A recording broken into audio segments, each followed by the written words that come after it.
Hey guys, it's America's sweetheart, Shay Karmichael, and this is the Fans View Podcast.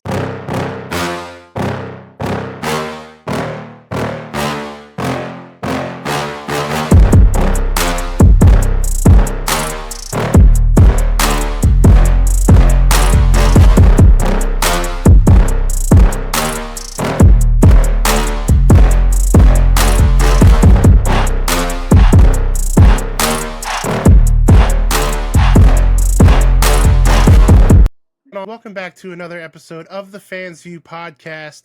Today's guest is a young woman from Texas who's really starting to make a name for herself on the independent circuit after debuting in just 2022. You may have caught her in AEW bearing a striking resemblance to a certain timeless talent. We might talk about that later. She's your current MPX and PWF Women's Champion. Please welcome America's sweetheart, Shay Karmichael. Shay, how are you doing today? Good, how are you? I am so good now that you're here. I'm so glad we can make this work. I know you're a busy woman. Yeah. So in the interest of speeding it up for you, I'm just going to jump right in. When did you first fall in love with professional wrestling? Um, when I was like 8 years old, so a Okay. long time ago, I watched Mickey James versus Trish Stratus at WrestleMania and knew from there I wanted to be a professional wrestler. That's awesome. And that led to my next question. Like, who are some of your favorites and are they who inspired you to kind of pursue professional wrestling? Their match inspired me, but Maurice and The Miz are who actually inspired me. Okay. I'm a fellow Miz fan, so I can Yeah. appreciate that. When did professional wrestling go from something that you kind of enjoyed, from a fan perspective, to something you were like, I want to do this. This is a career path that I want to pursue. Like immediately. Like I knew immediately that's what I wanted to do. Like before that, I wanted to be a singer, and then it was wrestling, and that's it. Like when I was in school, they'd be like, "What's your career?" A professional wrestler, and they'd be like, "That's not a career." Yes, it is. Absolutely Yeah, is. it Many is. many people would beg to differ. So you were just a natural born entertainer. Yeah. Okay, well, I love that. Um where did you train first of all? I'll start with that. I trained with Athena and Matthew Palmer. Okay, all right. Yeah. And Athena, for those that don't know, obviously, she was Ember Moon in the WWE NXT system. Now she's causing quite a ruckus over there at Ring of Honor. What was it that drew you to that school? Because obviously you're a Texas girl. You throw a rock in Texas, you can hit, a pretty established wrestling school. What was it about them that really drew you to them? Well, they're here in Dallas, and at first I didn't know Athena was there. It wasn't. I was debating on moving to Houston by myself to go to Rowe, Booker T Hmm. school, or, Right. just staying here closer to my family.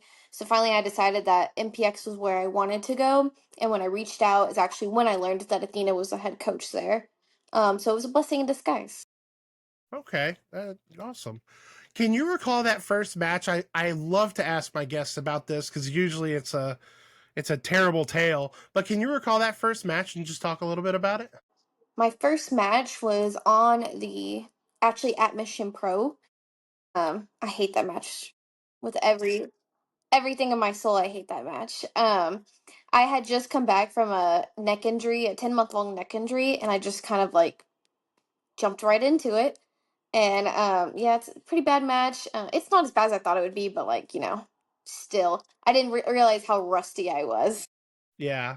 And I'm glad you said that because I actually wanted to ask you about that injury, if you could talk about that a little bit. I had a neck injury that I suffered from for about like 10 months long. My neck was completely straight when your neck's supposed to be curved. And it was just something I had to go through, had to take a break from wrestling for a while.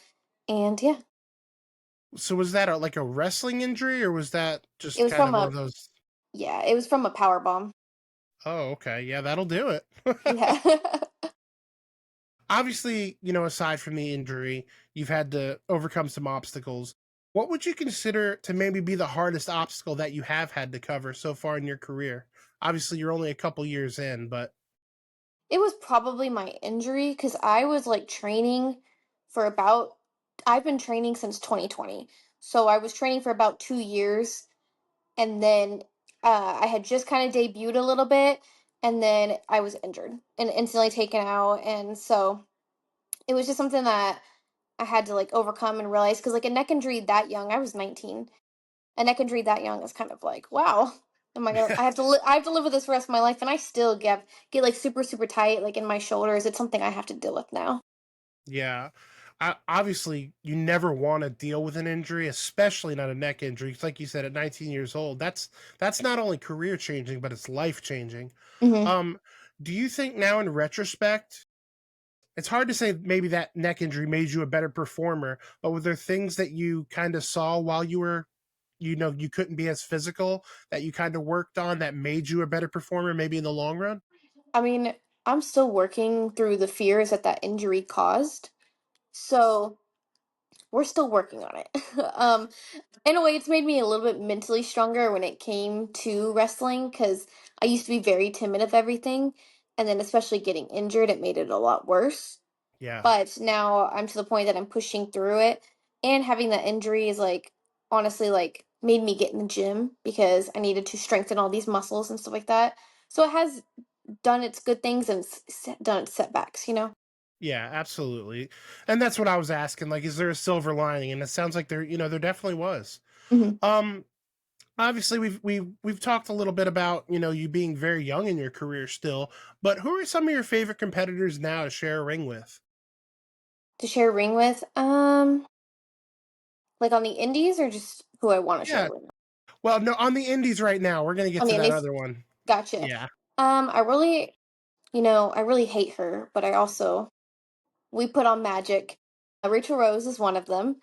I really do enjoy wrestling her. Amherst Blair's taking a little break or something right now, but I really do wrestling her. Enjoy wrestling her.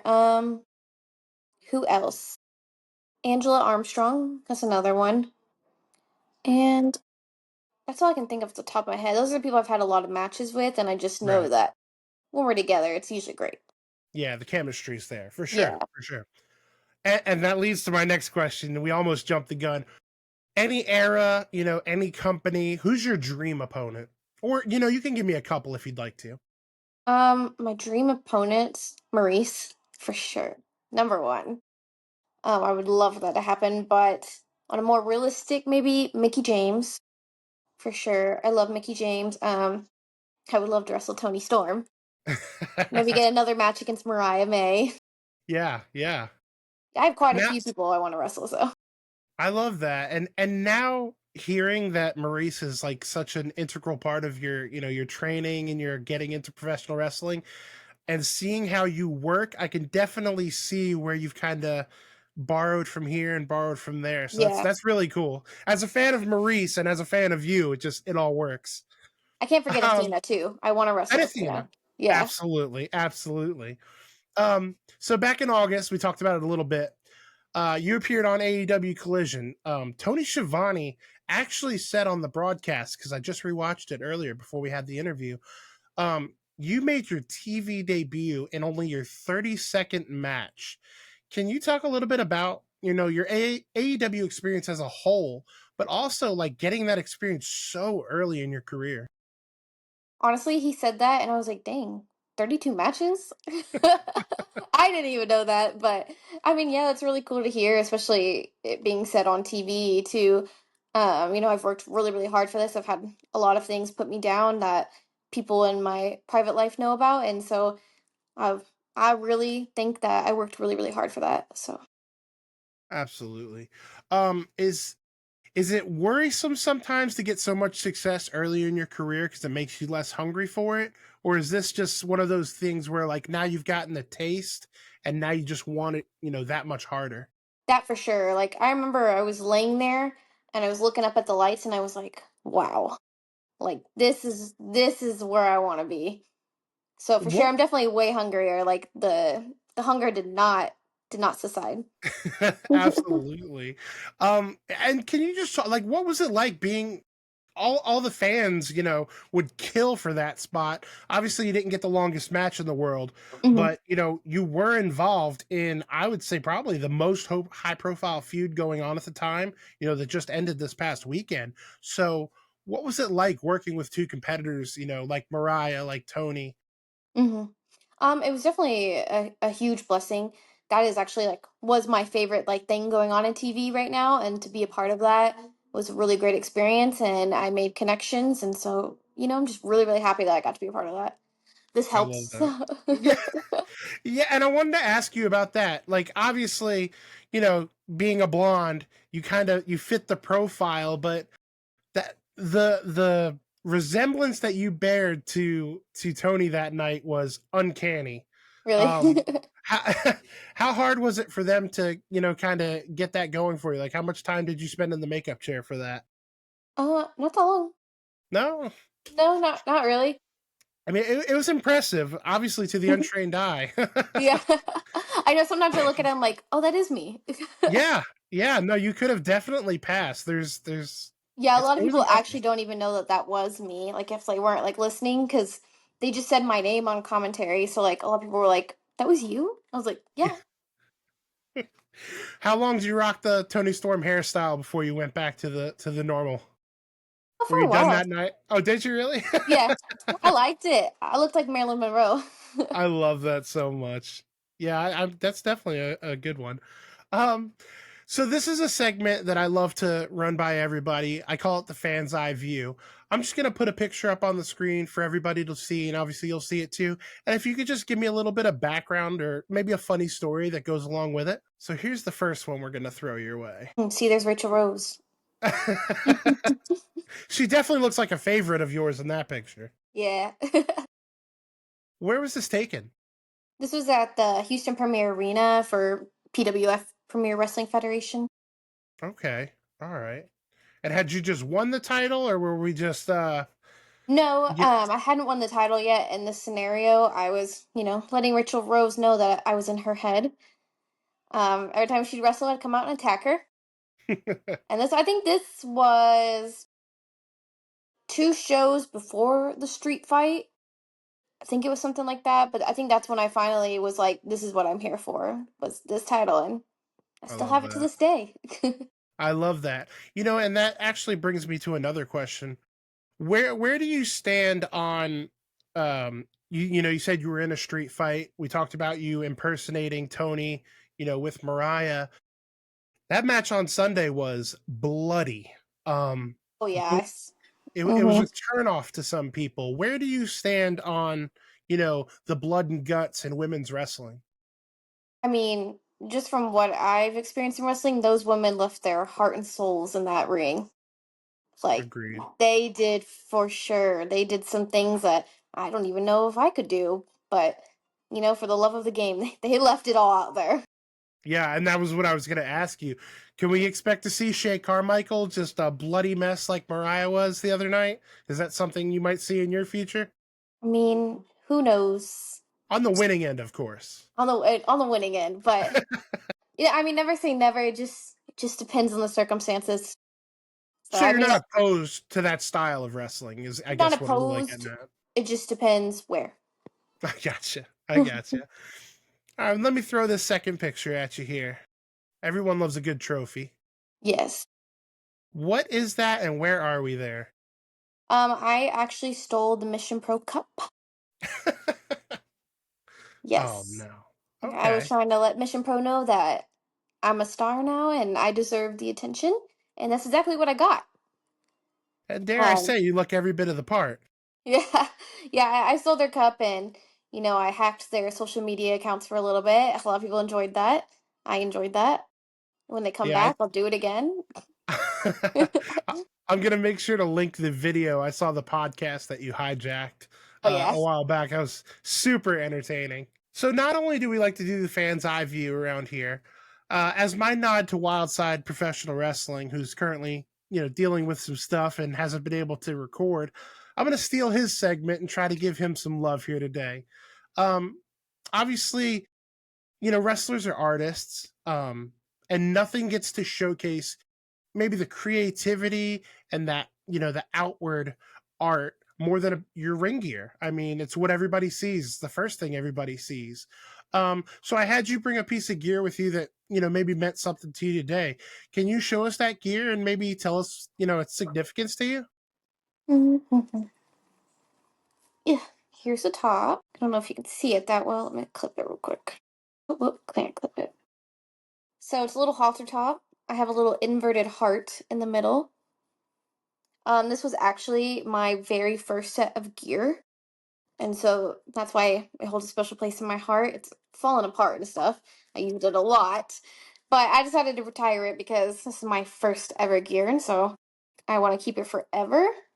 That's awesome. Here's the bottoms. And then I I love did that. have like, you know, things added to it. It's not the same color, but it was falling apart, so I needed to get Yeah. it fixed. But yeah, this is my first set of gear. It actually looks nothing like the drawing I had given the gear designer, but we still may do. This is actually one of my favorite colors. Okay. So yeah, I love this gear. I'll never wear it again, but How much she's ring nothing. action did it see? How many matches do you think you wrestled in that? Oh well, a lot of gear matches. Yeah, once I got my next set of gear, I never wore it again. Okay. Yeah, this thing saw a lot. Oh my god, I love that. Thank you so much for sharing that with us. Yeah, of course. So what are your goals now? Obviously, it's March. We're really starting to get into the swing of 2025. What are your goals as we continue into the year? Just keep hustling, and I really want to be able to wrestle every weekend, and that's what I've been doing for a while now. So that's something that I'm accomplishing. Oh yeah, I love that. Obviously, I know you've been on AEW television. How close of an eye, though, are you keeping on that WWE ID program? Is that something that you'd like to be a part of, or that Oh, for you sure. you Yeah. got eyes on? Yeah, for sure. Especially got eyes on Zayday Steel. That is a match that I would love to see. Yes, I want to be in the ring with her so bad. It would be a great match. I agree. I agree. I really would love to see that. Hopefully, we can get that done. Hmm. Bookers, if you're watching, because I know some bookers watch this podcast because you reach out to me, get it done. Yeah, get it done. um, so this is the part where I love to peel back the curtain. Obviously, I love this is the Fans View podcast, so I love people to get to know you as a human being and not just a performer. And I think nothing can encapsulate that better than my last round of questions. First and foremost, what are you a fan of outside of professional wrestling? That's a hard one. I mean, I eat, sleep, and breathe wrestling. I like reality TV. Okay, are That's you a something Housewives kind of I've girl? actually never seen Housewives. Thank God. Okay, I can stay a fan.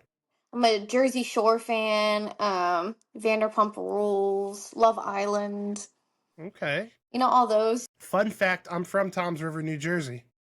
You're from where? From Toms River, New Jersey, where they filmed Jersey Shore. Oh, really? Well, they filmed it in Seaside, yeah, but it's like they're right next to each other. Oh, really? Did you ever see them? I did. I met Situation a couple times. Oh, really? Interesting guy. We'll have to talk about that one off mic. He interesting guy. That was during his drug days though, when he was kind of Oh, all pilled out, when he was yeah. really the situation. What Um do you think I, about Angelina, though? She's great he, TV. she's great Great TV. TV. That is the best way to put it. That's All the those only reason guys. she's still on there. Oh yeah, yeah. It's unbelievable that they're still going. I It's know. She been keeps it what? alive, though. She keeps it Yeah, juicy. yeah, yeah, for sure, for sure. I'm more of a Paulie kind of guy, but He's barely on there anymore. yeah. Well, that's what I'm saying. It's amazing that they even have that show, still intact with, Snooki's doing God knows what. They're all moms, they're all dads. It's Hmm. insanity. We've come a long way from Ron knocking people out on the boardwalk. Yeah, for sure. Um, obviously, you're a Texas girl, so I couldn't wait to ask you this. What's your go-to Bucky's item that you have to get every time you stop? Mm. So for a while, it was those like candied pecans, Okay. but I kind of got tired of those. But right now, I really like they have like this chicken fajita taco. So I Oh my really god. like Yeah. those. I get that like all the time, and then they have like their own like cheese puff brand. So I get their cheese puffs. So good. I mean, you can't go wrong. There's nothing you could have said that was a wrong answer. Yeah, for sure. But yeah, I actually got that like 2 weeks ago, so I'm like, oh yeah. I love that. And you can't leave without a couple bags of beaver nuggets either. I actually don't buy the beaver nuggets. Really? Oh my gosh. I've tasted them, but I just don't foresee myself like actually buying it and eating it. But they have like these like big like chocolate things. I've bought two of those now, and those are pretty good. They're like I don't know what they're called. Yeah, they're beef jerky too for people that haven't been to Oh Buc-ee's. yeah, their beef jerky is good. Oh my gosh, that Korean barbecue beef jerky. Oh. See, I'm in South Carolina now, so we Oh have a really? Buc-ee's like way like 2.5 hours away from me, so I don't get it very often. But I didn't even know there's Buc-ee's out there. Honestly. oh yeah, we got one Buc-ee's I think in South Carolina and another one coming. Oh wow. But I think Texas has what, like 35, 36? Yeah, when I travel, I only stop at Buc-ee's. I'm like, this is where I'm going. Um, last but not least, my last question to you. And I don't think any question really encapsulates a person more than this one is at this stage of your career, at this stage of your life, it doesn't have to just be wrestling related. What does the term success mean to you? Um, in this stage of my career, I want to achieve all of my childhood dreams. So like, I want to be signed one day. That is my end goal in all of this. I can't see myself doing anything other than being a professional wrestler, honestly. So it's gonna happen. But yeah, that's what success looks like to me, and just being overall happy and healthy. That's a great answer. I love that. We're gonna wrap this up, Shay. Again, thank you so much for coming on. You were one of the guests that I knew I just had to have you on here, and you have not disappointed. Thank you. Um, where can fans get a hold of you on social media? Where can promoters get a hold of you? All of my social media is Shay Karmichael. Just easy, simple. I like that. And how about promoters? Is social media the best way to reach out? Messenger on Facebook, or I have my email, my work email on most of my social media. Okay. All right. And do you have any big matches coming up? Any dates that you want to plug before we get out of here? March 22nd, I'll be taking on Hyon for my PWF women's title, and hopefully I get to beat another queen because she calls herself the Queen of the Ring. So, I love it. Well, folks, make sure you check that out. Make sure you hit Shay up on social media promoters. Let's get it done. Shay Carmichael versus Zeta Steel. Take my money. Let's mm-hmm. do this. Let's get this done. Wrestle Kate, I'm talking to you, Tracy. Again, Shay, thank you so much for coming on. Guys, like I said, make sure to go support Shay. Thank you for your continued support of the Fans View podcast. And don't forget, last but not least, guys, call your mom. If you haven't liked or subscribed, you're going to be joking me.